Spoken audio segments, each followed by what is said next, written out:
What's up, everybody? This is Rob Brandt. And this is Rick Brandt, and we are the Brothers Brandt.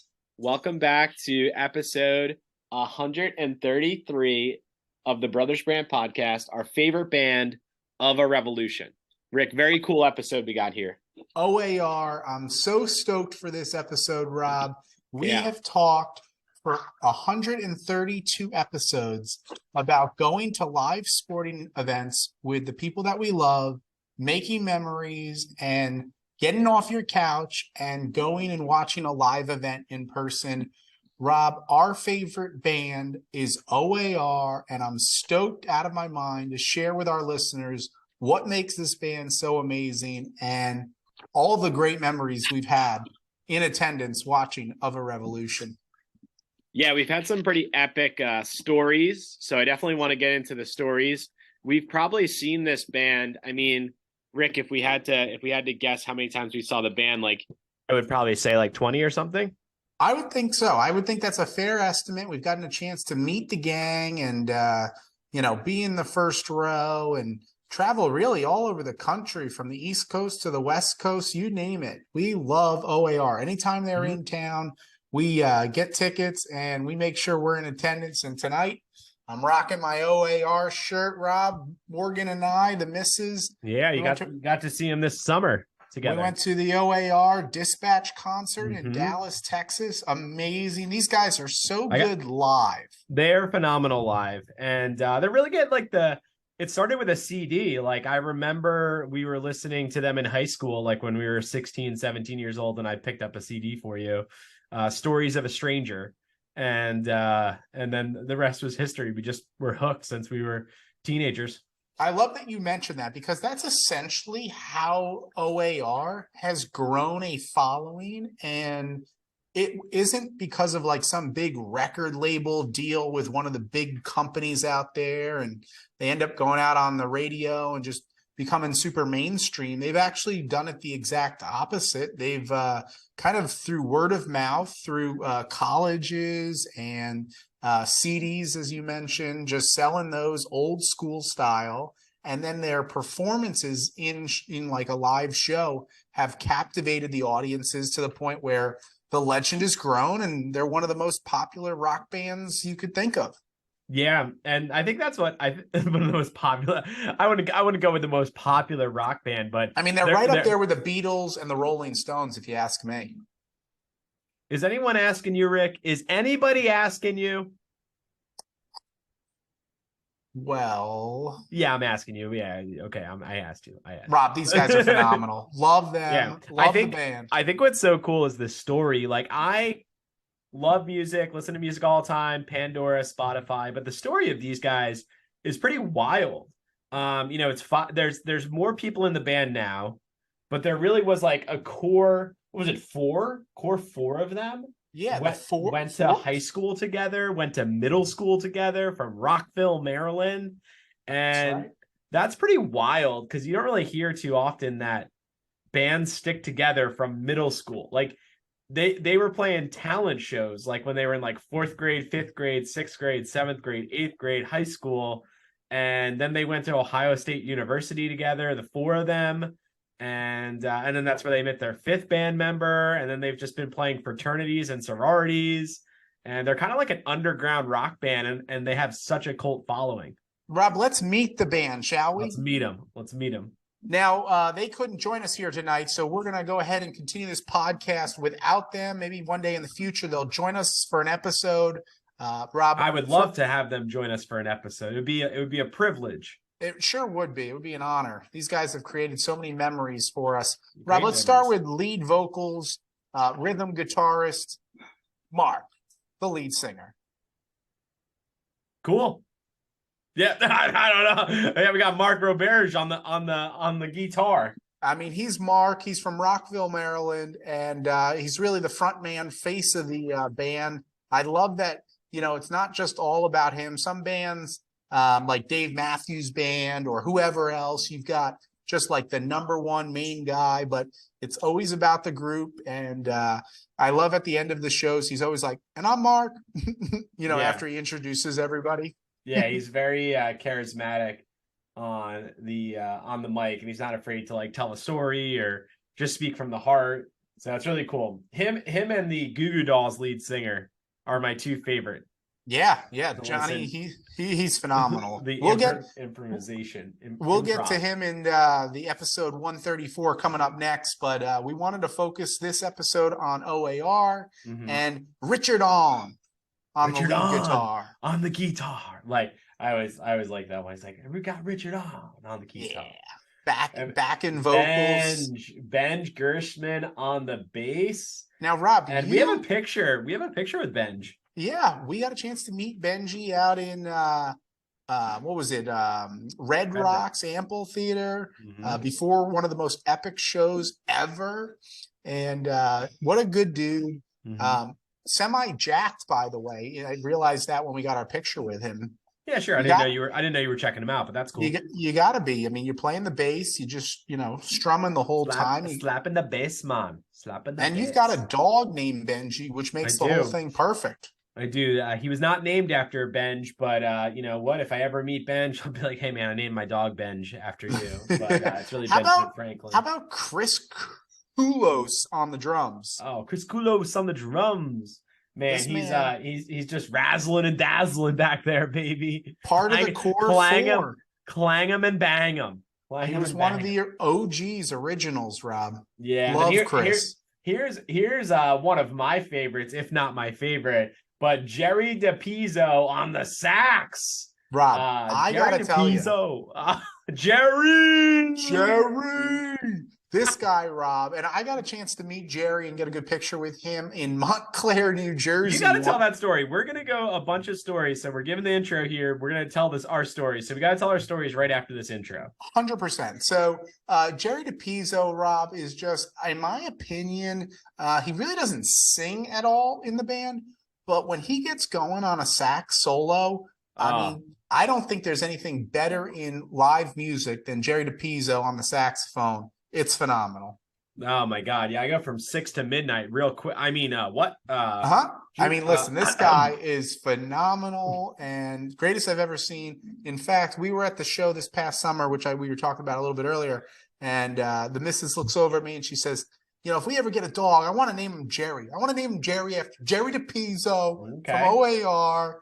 and maybe Jerry Seinfeld too. That would be kind of fun. But you know what happened, Rick? You got a dog and it's named Ari. Hey. So you missed that shot. Wow. Here we go. Michael Paris on the keys. Yeah, percussion, Michael Paris. One time we watched him do a triangle solo. Bro, a triangle. I have never been to a concert and seen somebody bust out a triangle, let alone do a triangle solo for like 8 minutes. This guy was just like tapping, banging on the triangle. That was so epic. I saw him busted out and I go, fucking triangle. I haven't seen that shit since like 3rd grade, orchestra. And it was given to like me, like the kid who sucked, and just like hit it once, Rob. Just hit it once. And like he's just like so talented. In fact, he just like puts out his own music and things. I think he's probably one of the one of the more masterminds behind it all. If I had to guess and assume, he's probably helping put together a lot of the music and the lyrics and whatnot. Oh, dude, and then we get to I agree, and then we get to just like one of my favorite additions to the band. Like I don't know where they found John Lampley, but oh my God, on the trumpet, he's an absolute beast. On the sousaphone, and then backup vocals, and then they have a live album that I don't know when it came out. I think it was recent, but I could be wrong. And it's called Live at Merriweather. Merriweather is their hometown stage, literally 10, 20 minutes from Rockville, from like where they grew up. So they always have like a crazy attendance there. And if you're listening to the Brothers Brandt podcast, check out O.A.R. live at Merriweather and give this song. It's not Heaven. It's one of their songs. His vocal sends chills down my spine every time. Just listen to the whole album. Yeah, the whole album. Yeah, you'll find it. Rob, these guys, as we talked about before, Rockville, Maryland, they go off to the University of Ohio at Ohio State University, Buckeyes. They meet Jerry DePizzo, who's from Youngstown, Ohio. The boys get together, and then a few years later, Michael Parrish joins the band. A couple years after that, John is now part of the band, and these guys have produced 10 studio albums. And as I mentioned earlier, well known for their live shows, extensive summer touring, and 6 live records, as you mentioned, at Merriweather. You can't beat it. And I think their famous song is Crazy Game of Poker. Like, everybody knows Crazy Game of Poker. There's renditions of it where it's 10 minutes long, 12 minutes long, or like 24 minutes long. So depending on the crowd. And it's just pretty epic. So and then what's cool about Crazy Game of Poker is like all the faithful, the O.A.R. faithful, bring the deck of cards. Everybody brings a deck of cards. And when they start playing Crazy Game of Poker, cards are flying. People are just tossing them up in the air. Thousands, tens of thousands of cards are flying. And it's cool, You got to be careful. You got to watch out for paper cuts. Oh, yeah. Flying out of nowhere. Yeah, that's the real deal. I think I got cut back in 2009. It's still recovering from it. I remember seeing some guys, they were throwing them up on stage, and like, I think Benj or somebody was just like, come on, man. Yeah. I think Mark swatted one of them. Stop that shit. Give me a damn paper cut up here. Poke an eye out. I personally love when they give a shout out to Wooten High School, where they all went to high school. Yeah, Wooten High. Yeah. Now let's tell some fun stories for our listeners. I know we got some more facts about them and stuff, but we got to get into some stories because you and I have been doing this podcast for over 2 years now, man, and it's been fun. It's been a blast. 132 episodes, and like if anyone's OG Brothers Brandt out there listening, they know that we systematically turn nosebleed tickets into like on the field experiences, and then we meet people and then we stay in touch with them, right? So that's exactly what we do.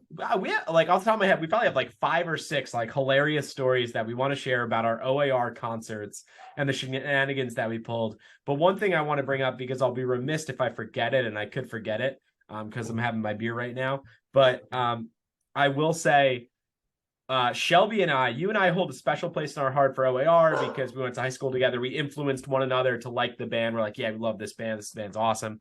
But then I met my wife. At the time, it was a friend. It was someone I didn't know, and we met at a work conference. And that's my wife Shelby. And my first question to her, because she knew who I was, I knew who she was. I never said, "Hi, my name's Rob." Like my intro was, "Hey, so what's your favorite band?" That was like my icebreaker. And then she just goes, "Oh, it's a really small band. Like, I doubt you ever heard of it." O.A.R. Randomly, she goes, "O.A.R. It's my favorite band." And I'm like, "That's my favorite band. Get the heck out of here." And now we're married. And, it's really cool. We have a son named Jamie. And when he was being born, we were playing him all types of music. So I just turned on O.A.R. radio on Pandora, and I was singing Crazy Game of Poker to him, and Shelby recorded it while we were in the hospital, like literally a day old. And O.A.R. tagged me, like they shared it on their story, which was really cool. So just wanted to share that, and now we can get into the shenanigans. Rob, that's awesome. That's awesome. I love the fact that your wife's giving birth and all you guys are jamming out to is O.A.R. Well, it was after the birth. It was after the birth. So they did request songs. The surgeon was like, "Do you want to play a soundtrack?" And I forget what Shelby picked, but could have been O.A.R. Could have been O.A.R. I forget.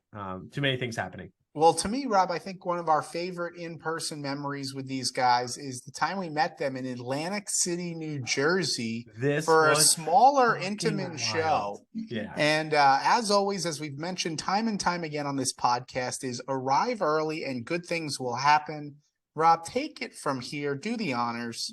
Yeah. So step 1 is planning ahead. Like, always do your research. Step 2 is dress the part. Step 3 is get there early. And literally it was just step 3, and then like step 4, just act with confidence.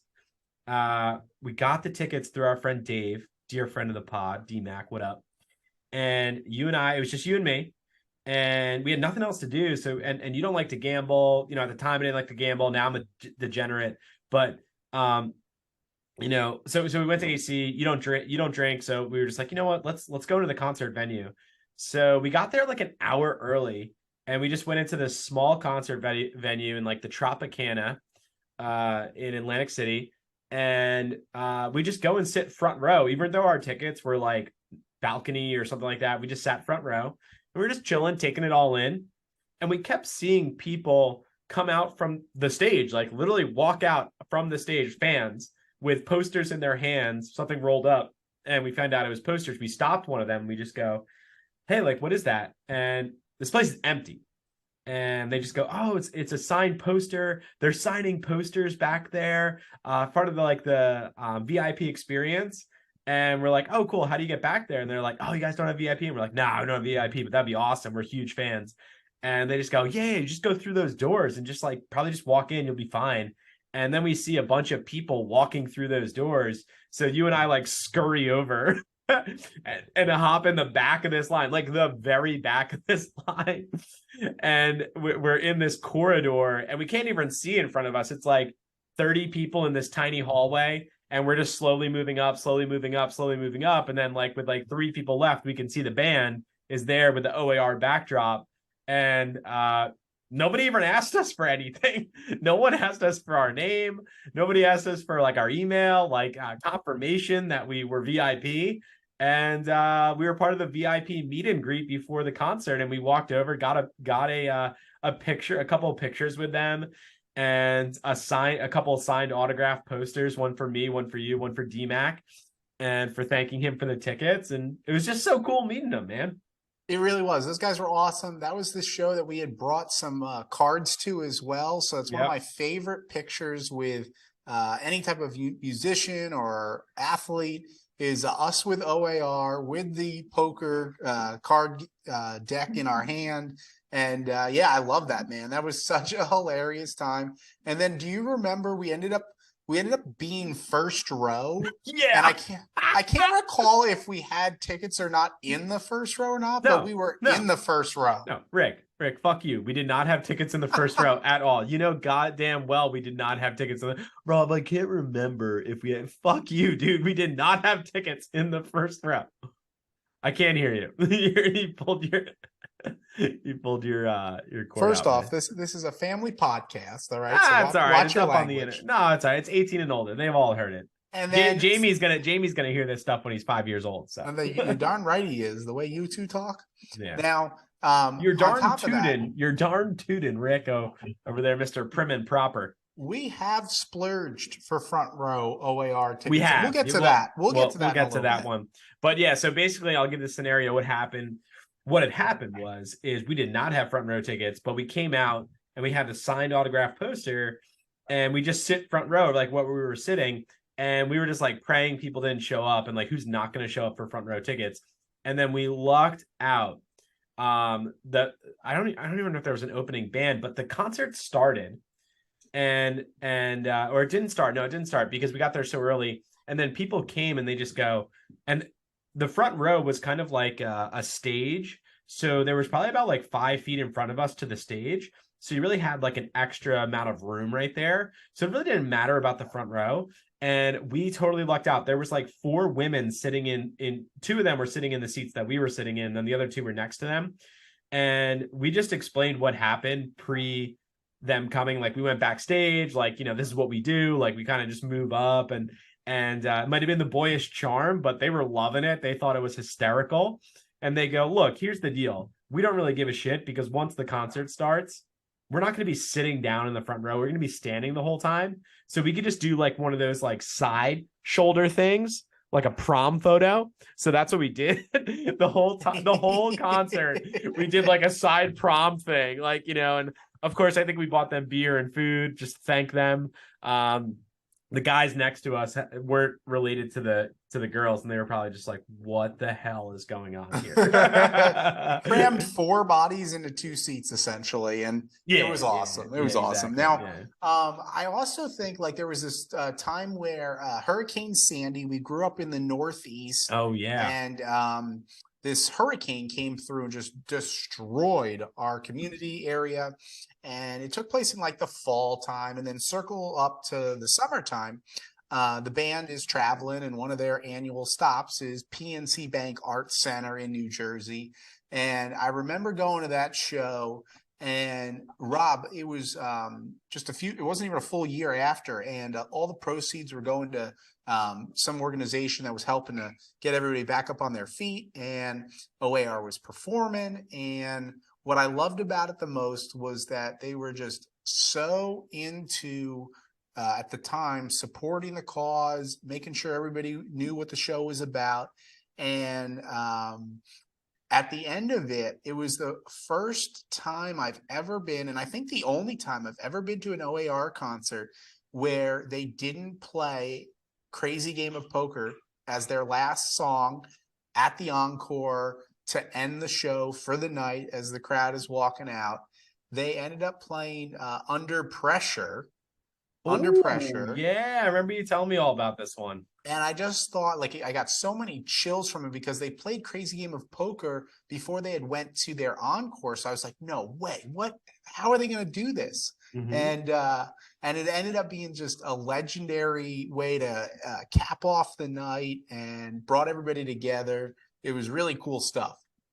Dude, that's awesome. Yeah, the Under Pressure was pretty epic, and they invited everybody back. And I remember it was mayhem. I wasn't there for that event, but I just remember you telling me all about it. So that was really insanity. And then, I mean, do you want to just get to Red Rocks now, or is there any other shows that we've seen them at so many different times? Yeah, I'm trying to think of ones that were just like pretty epic. I saw them at Madison Square Garden years and years ago. I think we were still in high school. I remember taking the train in. Yeah. To see them perform at the Garden was pretty wild. I saw them at the Garden. I saw them at Hammerstein Ballroom with Shelby, which was really cool. They played with Andy Grammer, and Andy Grammer, I love Andy Grammer. If people don't know who he is, you should definitely listen to Andy Grammer. But he had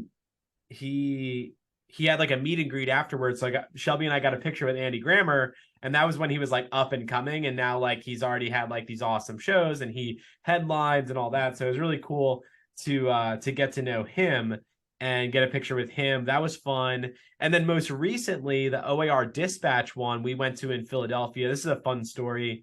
So we went to the concert, and we were tailgating with a bunch of friends. And then a couple of our other friends had like really good seats. They had like fifth row. And we were sitting like in the balcony. And they just go, hey, come on down. There's extra seats available. So literally, like we walk down, and we just walk with a lot of confidence. And that's what you can do at these concert venues. Just walk with a lot of confidence and walk down to the fifth row. So it was me, Shelby, our friends, Ed and Allie. And then all of a sudden, our friend Rory calls us, and he's like, hey, where are you at? And I go, I'm fifth row. Come on down. And like, I just grab him, and he's just like, yeah, we had grass seats. And I just grab him to come to like the lawn or come from the lawn to fifth row. So we were watching O.A.R. and Dispatch from fifth row. You can't beat it. And the one time that we didn't have to like slide down and improve our seats on our own was when we went out to Colorado. When we were there, we had put together a trip for your birthday, and your now wife was there. And we ended up being first row at Red Rocks Amphitheater, which if you haven't been to this venue, guys, it is the greatest outdoor venue you can watch a concert at. I just cannot emphasize that enough. Find your favorite band, go online, look at their tour schedule. Look it up, baby. Wait for the time when they play out there and go. Go to the show, splurge, sit front row if you can. If you can't, no biggie. Just being there is special. And yeah, Rob, that was insane because we had for many years leading up to that, we got the chance to enjoy their live album, which is called Live on Red Rocks. And a few years later, we ended up finding ourselves out there for one of their shows. That's my favorite album. I can put that on at any time, anywhere, and just jam out. Yeah, Live at Red Rocks. Well, that's funny thing too, because that was a lot of our road trips. Like, you know, when we went from Seattle down to San Diego, it was Live at Red Rocks. When we went from, we would always play that. We played it on like repeat, basically. Yeah, all their albums, man. When we did the Midwest tour, we would do the same thing. Like when we were driving, it was just like always a default in our car. So special memories surrounded by O.A.R. For sure, man. And they're not done yet. They're playing this coming 2023 summer season with the Goo Goo Dolls, who you mentioned earlier, who in episode 134 will be featuring. Excited for that one. And Johnny and Robbie, that'll be coming up next.